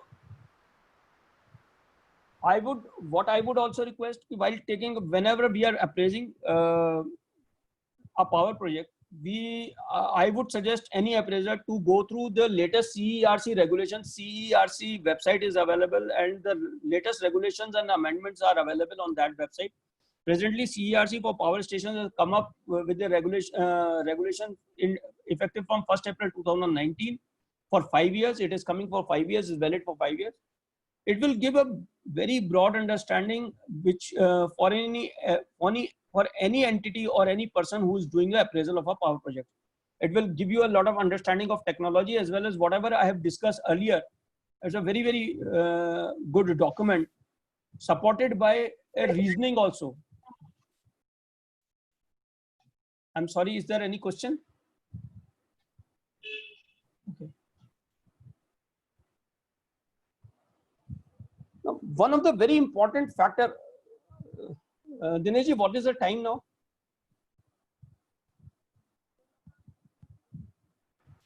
Sorry sir, आवाज आपको करना पड़ेगा. You are mute. 10:23. Okay, because it's a bit lengthy and bit technical. That's why I was just saying. Now coming to power project cost, it's very important to have a very transparent and competitive power projects. Now large players, what they do, they go for international competitive bidding to basically define what is the project cost that is being required for setup. Because any financer, whenever we are appraising a power project, cost is a major factor. Because if we have to decide a debt equity ratio, so I have to understand what is the cost and how it has been arrived. I will compare with other projects, and each project has its own peculiar requirements. I can tell you some projects which have been set up in marshy lands, they require huge piling. Piling means a lot of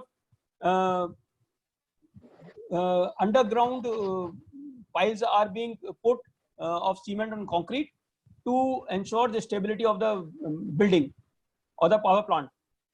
So huge piling is required. So lot of we have to see how to define a cost. Then it is very important to define, or I can say to compute or work out a cost which is transparent. So it is competitive bidding which brings transparency to it. Now there are a lot of when you are a new developer, normally it's a turnkey EPC contract that you provide, you give to a particular EPC contractor, to a reputed EPC contractor to construct the project on turnkey basis. Turnkey basis means you complete the entire thing and give me the keys of that plant once it is ready for operation. Then there are entities like NHPC, NTPC, or other major players who resort to packaging, major packaging and minor packaging. They go for international competitive bidding for major packages, whereas domestic commercial biddings for other small packages. This is the way they actually achieve a very, very competitive cost to a plant. A typical power project that I can tell you, in a coal-based thermal power project that I can tell you, is direct expenditure is around 72%. Working capital margin and startup cost is around 3%. Because it is a long gestation period, interest during construction and finance charges are around 16%. 4 to 5 years finance, this establishment and consultancy charges are around 6%. And normally a 3% physical contingency is kept to mitigate any cost overrun.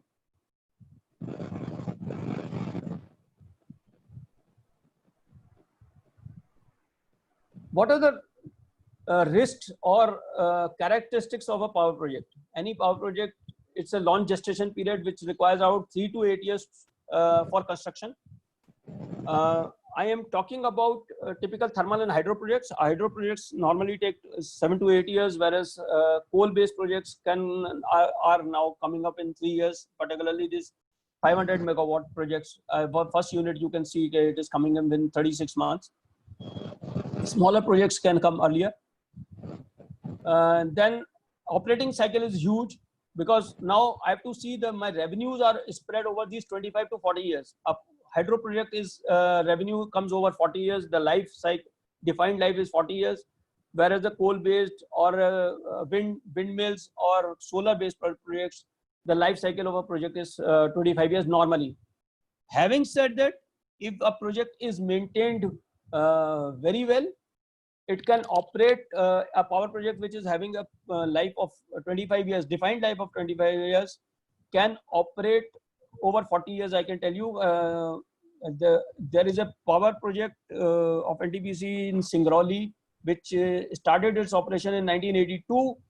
It is still coming as one of the most efficient power projects in the list of Government of India after almost 38 years. So if a power plant is maintained well, it can actually earn a lot of profits for you. But for appraising, we take the defined life of any power plant. There is a high construction risk because of the time, as well as time taken and the huge cost. The investments are practically irreversible. Once you have invested, you cannot reverse that decision. That it's a huge cost that risk is taken. Very high risk in merchant plants. If a person is if a promoter is setting up a merchant plant, then you are the lender is taking huge risk, because there is a possibility you may not be able to sell the power at the estimated price, and may not be able to service the debt. Normally, a very big challenge that now we are finding or we are seeing is the very low credit rating of the distribution companies, which are DISCOMs. You may be seeing, if anybody of you us have gone through any appraisal of a private project, you will see that DISCOMs dues are mounting like anything. Every year the DISCOMs dues are mounting, despite respective governments are coming up with the schemes. Central governments are coming with the schemes to pay off their dues, but still they are mounting, basically because of the high AT&C losses or the commercial losses that I have discussed earlier. So there are low credit risk, big risk in Indian scenario. Fuel availability risk. There may be a possibility of fuel. I am also talking about, for example, wind. Wind is a fuel for windmill. I may have set up based on the past 50 years data, but due to various geographical or other developments that have taken place in a particular area, the wind has changed its direction or the velocity, or you may find that the adequate wind is not available in these areas. Solar, you may find that solar characteristics is different, though it is normally not changed very frequently. But coal, I can change the coal, may not be available in that area, or the coal that I planned. I will give you an example. When a lot of people were buying coal from Indonesia, they were Indonesian government changed their scheme, and the cost at which they planned their power plants, they become unviable after the change in law. So the fuel may not be available.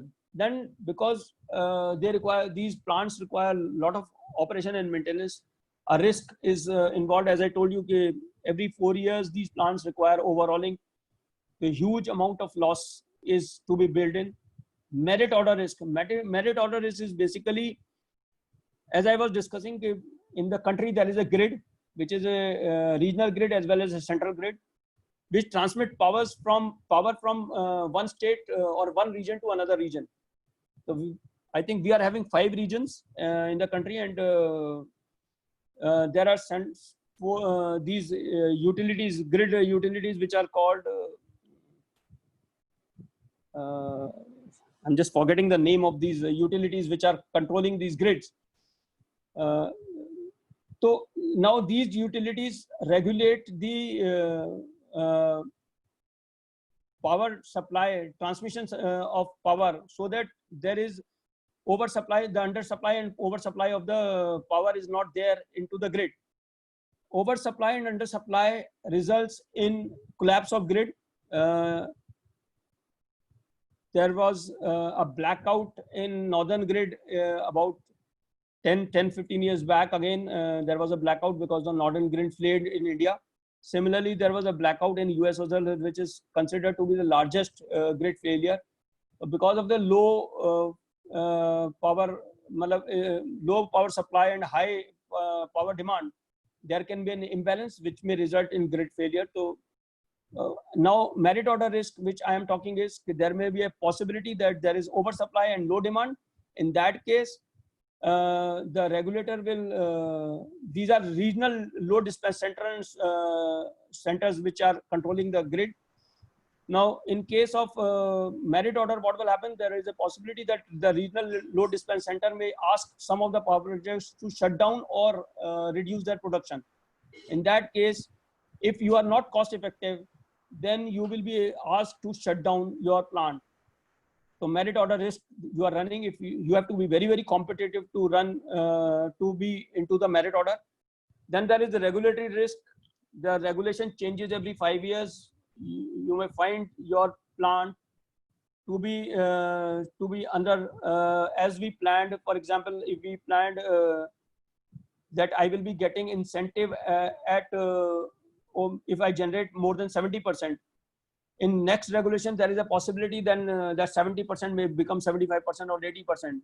So the entire incentive projection may go haywire. So regulatory risk we are running. One more regulatory risk is the country risk, which I told you about Indonesia case. Then environmental risk is there. There are various, there is an ash and outflow is there. Ash is also coming into the environment through chimneys along with the flue gases.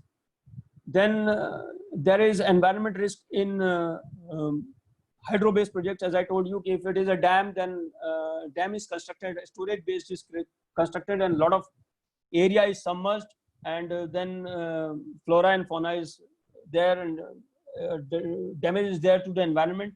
If it is a runoff river, then again the route of the river is diverted from the normal route to some to the tunnel. Then again there is a damage to the environment.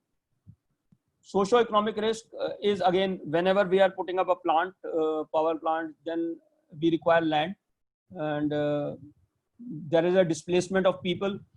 A lot of people lose their source of earning. They have to give up their farms, etc. Though there are rehabilitation plans which are approved policy by the government, but even then you can understand that the policies are not adequately number one executed. Number two, what is the minimum area required for the setting up of a plant? Minimum area? Again, Rohan, that will depend upon the size of the plant and what type of plant that we require. Okay. And for example, coal-based plant, not only the plant that is required. I can tell you, I have seen a plant in Australia, which was, I think, 400 megawatt plant. It was mine mouth plant. And frankly, I thought that it is an office. Except for chimney, I could not make it that it is a big plant. It is a 400 megawatt plant. It was so compact plant that I saw in Western Australia. So see, again, it depends upon a lot of things: technology, fuel, then size. Okay. If there is a water requirement, then you have to store it. Sometimes you have to store water also, because if you are drawing water from a river, then there is a possibility that the river is not filled with water every time. So you have to have something like 30 days storage of water as well. It depends a lot of things, lot of engineering goes into it while deciding the size, the area that you require. Okay. For windmills, you don't require much of the part, area, because it happens that you put up the windmills at distant places. I think the distance between two windmills is something like 50 meters or 500 meters. I just don't remember, but the distance is there. So farming can be done, but then you have to lay cable. Underground cable is to be laid to transmit the power from the windmill to the substation, and then from substation to the grid. Okay. Again, it depends what type of plants, what technology What we are plans using. we are setting up? Okay.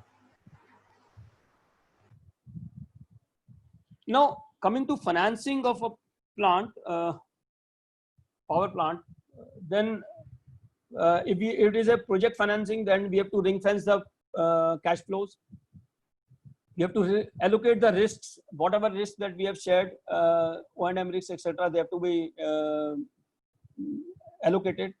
Concession agreement, if it is a agreement based, for example, I have entered into an agreement with the state government. Now, sometimes what happens that the plant is set up in concession agreement. Basically, I mean the power purchase agreement. If I am having a power purchase agreement for example, for 25 years for 100% capacity, then I am practically in a safe hand, subject to collection of timely collection of my dues. And definitely, I have to see the environmental and social considerations, because if I am putting up a plant in tribal area, though it is economically viable, because land is available at cheap land is available, the water is there and is in mine mouth, but you may be displacing the tribes which are the protected tribes, then you cannot set up a power plant there. So whenever we are appraising from financing part, then and whatever the compensation that we have to give to these considerations. For example, if I am putting up a plant and I have to do afforestation, equal afforestation, whatever number of trees that I am removing from that area, so there is a cost to it. So all these considerations have to be taken care of while while appraising a power project for financing. When it comes to balance sheet financing also, then we have to see corporate cash flows and how all these other concerns as definitely will be taken, the environmental social considerations. What is the experience of the developer in putting up a power project?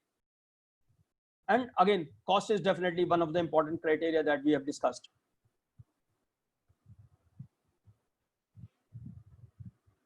So for financing a power project, we have to see what is the optimal financing ratio to fund.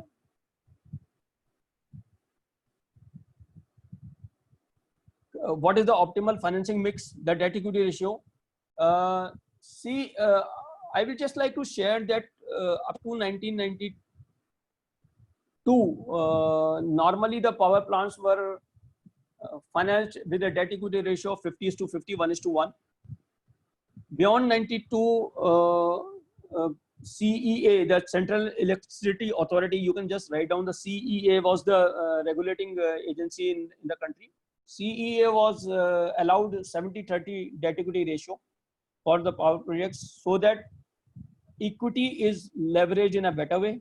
And by that time, there were some funds were available for these type of power projects, so people were able to raise debt for power projects. In 1999, CERC came into being, and then they mandated that the debt equity ratio for any new projects cannot be less than 70:30. So the way they regulated, they promulgated the first tariff order. They said that any project which is having a debt equity ratio, new project which is having a debt equity ratio of less than 70:30, means debt is less than 70, then the return on equity will be allowed only on 30% of the project cost, approved project cost, and the debt will be considered for 70% of the cost. Now, and if it is, for example, anything more than 80-20, then actuals. This way it was developed. So the debt equity ratio is very important. We will be discussing the debt equity ratio from various perspectives. What is the depth of the market? How you will raise the equity? Where you will raise from that debt? Whether the debt is available in the domestic market or you have to approach the international markets. What is the instrument of that I'm sorry. What is the instrument of that has to be brought in to raise the debt? If it is an international loan, then the foreign exchange risk that will be there. That I will be discussing. And then if it is equity, then what are the sources of equity? Whether it is internal accruals in case of balance sheet financing, or a fresh equity from market, or it is the promoter is bringing its equity from its dividend or its own resources.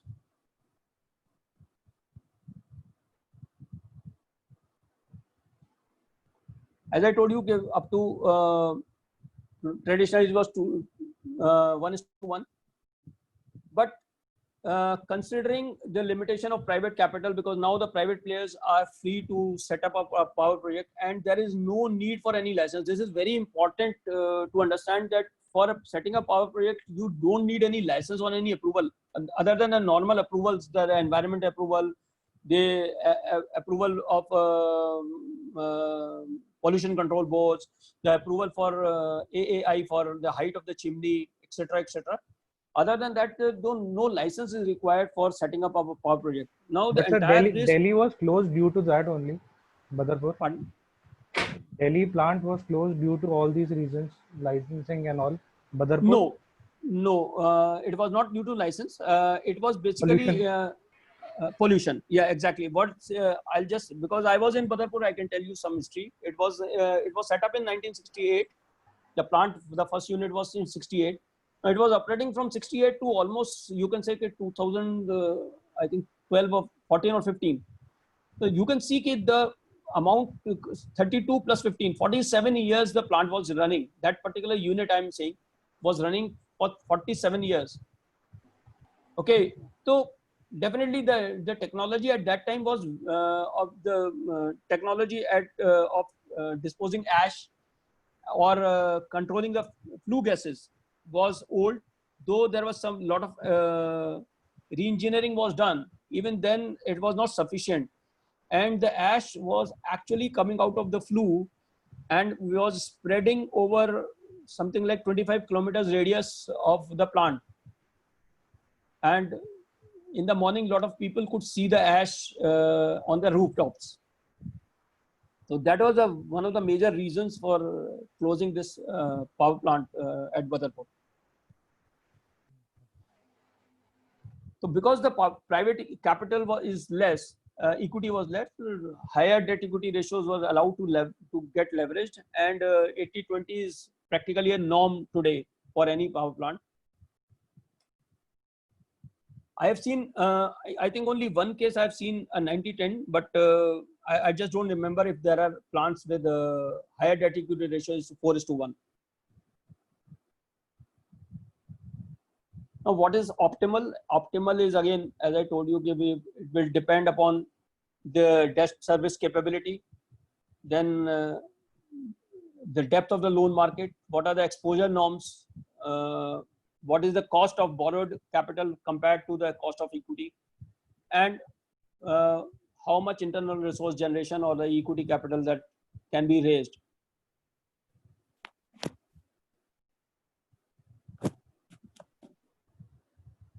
These are the various sources of equity. I think I can leave this in the interest of time. So one question from last. Please, sir.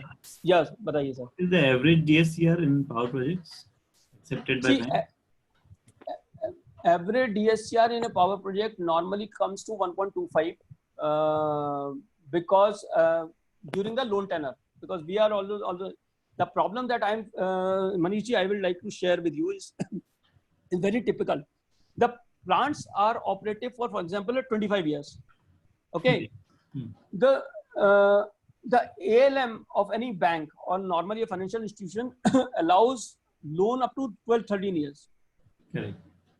I'm saying that the maximum that you are getting. And I'm sorry, just give me a moment. I'll just have a glass of water. Just give me a second, No please. problem.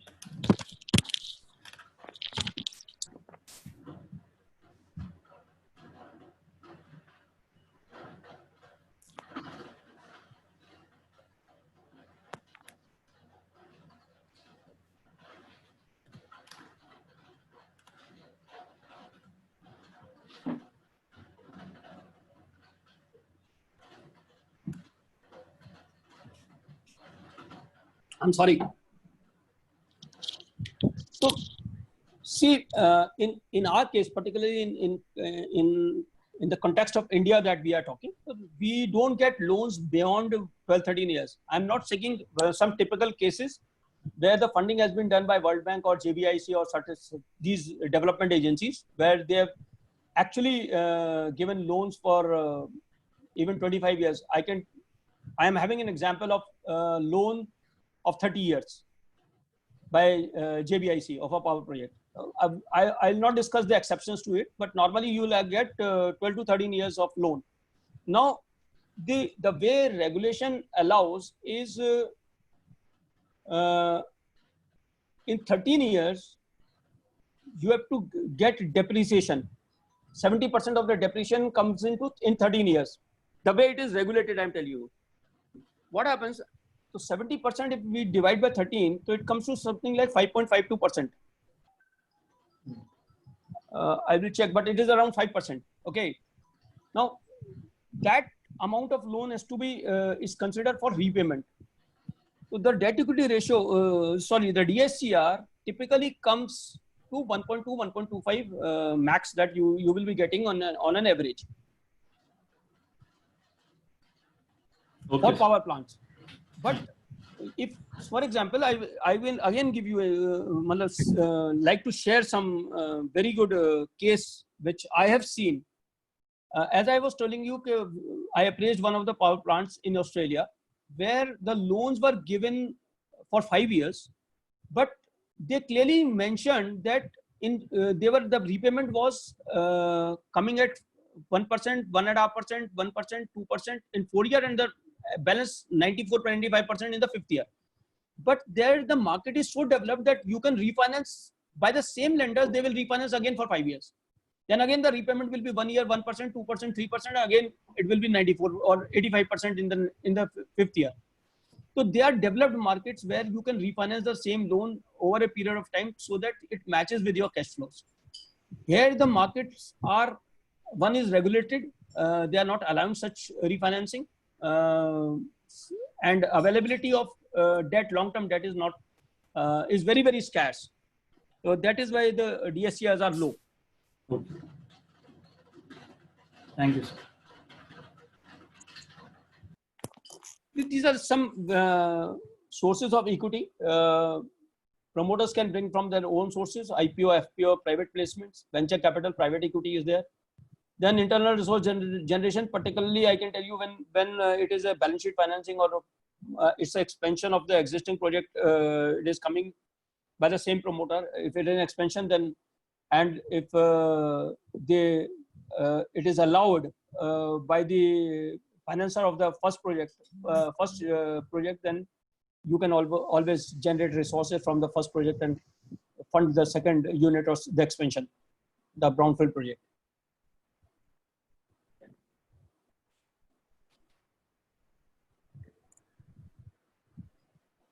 Now, I think we have discussed this earlier also, but I'd just like to share what is the cost of leveraging or cost of equity, which is basically the cost of equity is the opportunity cost of deployment funds in equally risky investment. And normally cost of equity is higher than the cost of debt. And what is leveraging? Leveraging refers to the use of low cost funds to provide increased return to the high risk, high cost equity participants because they are taking higher risk.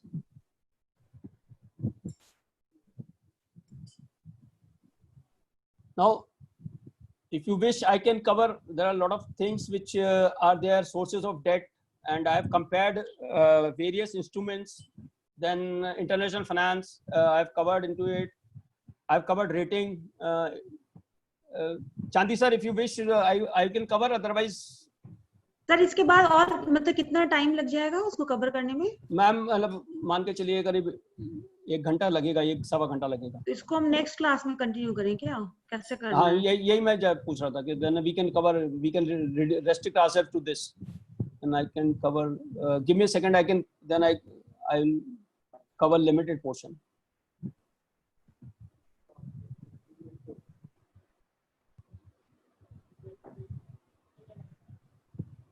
कि ये काफी लंबा है, ये काफी सारे topics हैं इसमें भी. हाँ मतलब various security I can cover. 11 बजने वाले हैं ना, तो I think one more thing I will just like to share. One slide, let me complete before moving out. As I told you, there are various sources, and I will be discussing maybe in a later slide. I have brought one very interesting slide here, where it shows see what was dollar in 2009, and where it reached in 2013, and again now in 2020 where it is there. See, this is the risk. Whenever the other day when we were discussing ECB, in the last class when we were discussing ECB, I've just brought in see the amount of risk that any borrower is taking if he is drawing a foreign currency loan. So that I will just like to share that this is a point that a repayment may happen, and then again it is coming down. The repayment may happen here. So I am taking huge risk if I've borrowed at this point in, for example, at 50 levels, and I'm paying at 70 levels in just 1 year. So the huge risk that I'm taking in any financing, and because these power plants are long-term investments, we have to be very careful while drawing foreign currency loans.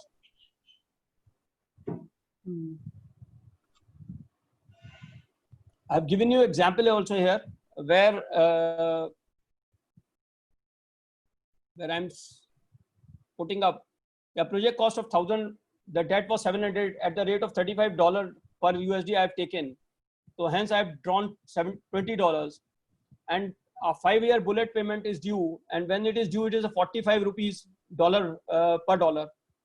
Then what happens? The generator has to pay 900 rupees instead of 700 rupees. I have to pay 900 rupees. So I have to lose 200 rupees on account of foreign exchange. Similarly, interest rate, I'm considering a fixed rate of interest at 7%. Then at that particular year, I'm paying actually 63 rupees. Whereas wherever I bid for only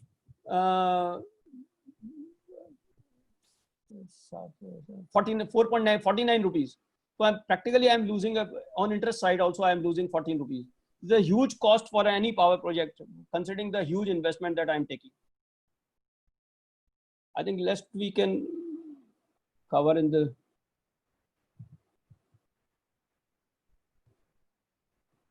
Yeah.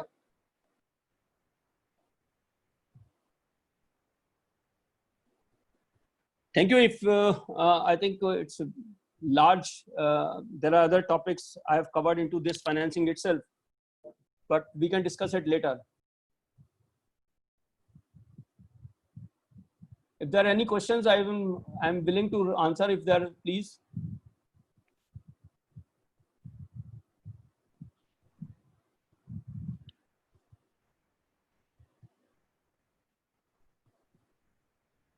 Chandi ji is there? चांदी जी I think नहीं दिख रहे हैं. नहीं है sir. ठीक है ma'am. If there are any questions, please free to ask. Otherwise, let us close this session. ठीक है sir.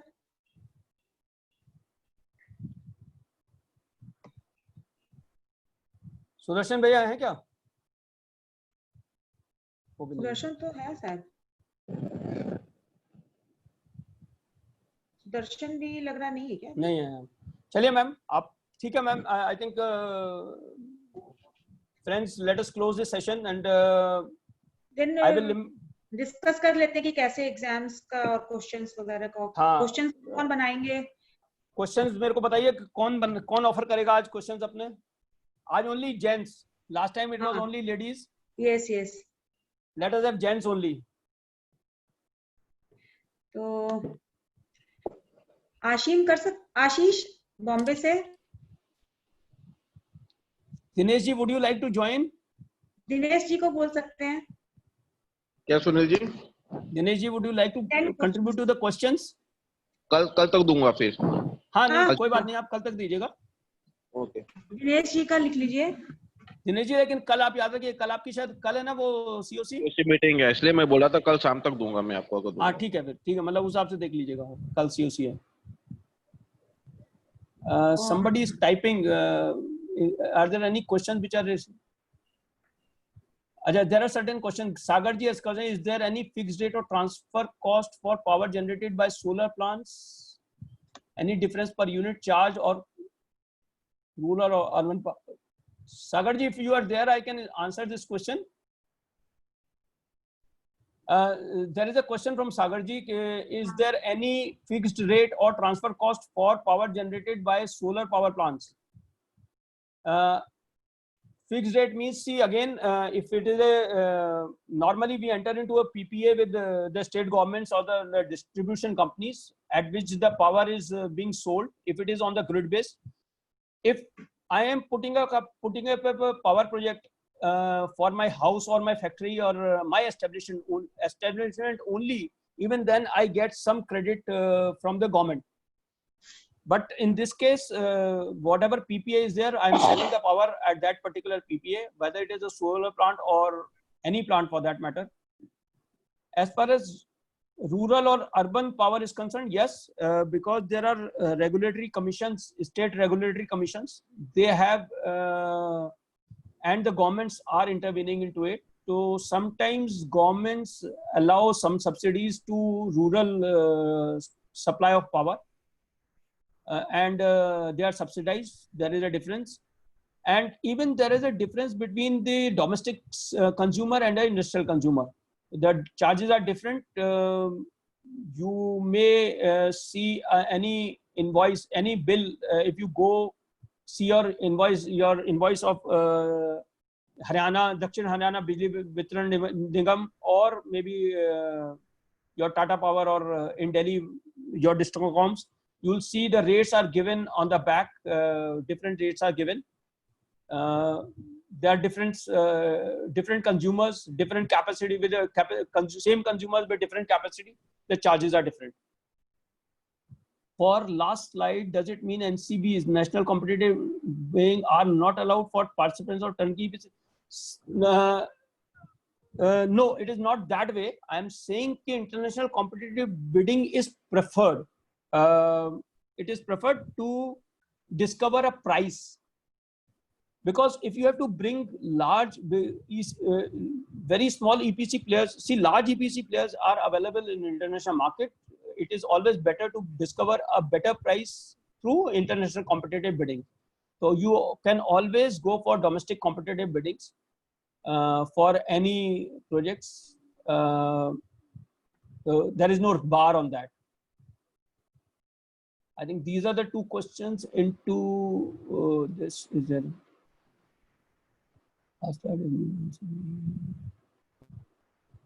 Only these are the two questions, ma'am. Anybody else who is willing to offer the questions, please? Yeah, Sagar Gangwal. Okay, ma'am.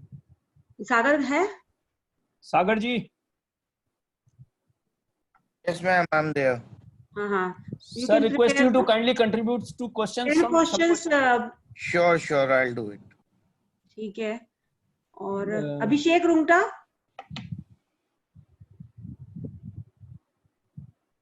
Hello. Abhishek, can you confirm, please? Abhishek Rungta. अभिषेक है तो? है ma'am, I think. अभिषेक. अच्छा, जब तक कुछ और एक. ठीक है.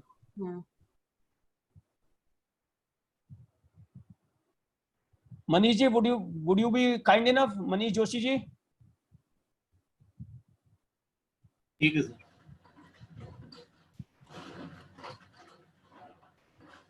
So 10 questions, multiple choice questions. I will be sharing the slides which I have discussed today. but a lot of things was also discussed, which was there, and I think the recording is there. Recording will be shared by Lokesh. And anybody else? I need about 50 questions so that at least I can have, including mine, some 60-65 questions. अभिषेक से confirm कर लेते हैं. अभिषेक ma'am call पे है वो अभी. हाँ ठीक है, कोई नहीं, उनको बता देना. कोई और 4 हो गए मैम. 4 तो हो गए. 1 मिनट, कोई और वॉलंटियर कर लो. Sir Praveen Mittal, hello. Praveen is there. Ma'am, Pulkit can do. Pulkit intern है सर. अच्छा पुलकित, सॉरी. कर सकता, करना तो कर सकता है, अदरवाइज करना है तो पुलकित कर सकते हो तुम, if you are confident. Akhilesh भैया दे देंगे. अखिलेश भैया आप दे दो 10 क्वेश्चन. अखिलेश जी. जी सर जी, कर देंगे. तो 10 क्वेश्चन ना कोशिश करिए आज शाम तक देने की, so that we can compile, क्योंकि कुछ question normally same question, set of questions आ जाते हैं, डुप्लीकेट हो जाते हैं. Have to remove and then add something like 50-60 questions will be good. Asim को भी अच्छी नॉलेज है, आसिम दे सकता है पावर के बारे में क्वेश्चंस. आसिम भाई. नहीं तुम दे दिया ना, हो गया, और क्या चाहिए. कपिल सर हो गया. But Asim, you were asking some very good questions. It will be very helpful if you can contribute. ठीक है सर, मैं भेज दूंगा सर. ठीक है. ठीक है sir. You have my email ID ना? Yes sir, yes sir. Okay. Thank you sir. It was a wonderful session. बहुत इंफॉर्मेटिव था, और आपने बहुत दिखता है कि आपने मेहनत की है. मतलब क्लास लेने के पहले ही आपने सच में बहुत ज्यादा एफर्ट डालते हैं आप. मैम अदरवाइज क्या है, ऑब्जेक्टिव डिफीट हो जाता है.